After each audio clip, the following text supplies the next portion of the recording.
here, because what do? We start to contain, as we get older, our emotions. They're not okay anymore. What do kids do?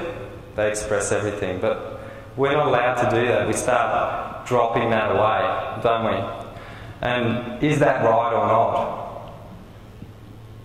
To drop our emotions? What do you think? Well, no, it's not, but this is what we do, you know. The number of times when someone sits in my chair outside and I say, "How you going?" They say, "Great." They walk in that door, close it. Woo!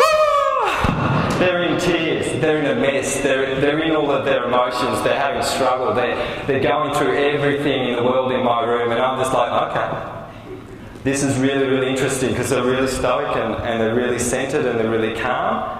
And then once they've got a sacred space and a really safe place to actually express, everything starts to come out.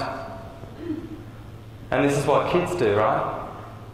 They do this. And I don't understand when it comes to a point when we actually start to change our emotional state and not allow it to be okay.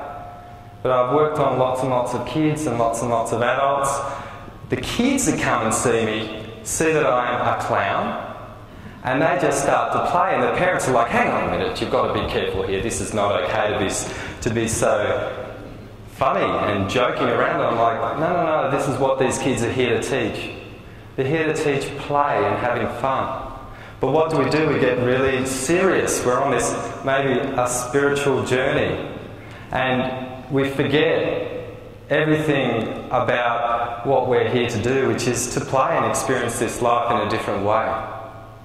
Does that make sense?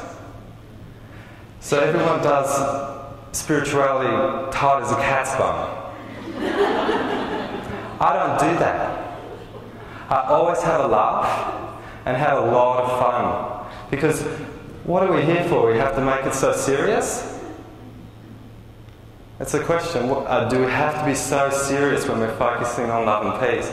I'll tell you, in 2003, I did my first, what would you call, channeling. And I channeled a guide that I used to have walking around my room, and I was like, "I know you're there." So I channeled this guy, and the first thing that I experienced was a whole lot of tears, but it was tears of joy.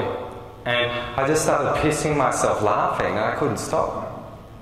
And that was the understanding about what a harmonic, peaceful place I was in. I was in joy and laughter. Okay? It's a really interesting one, because what do we get out in the world? We don't get a lot of that, do we?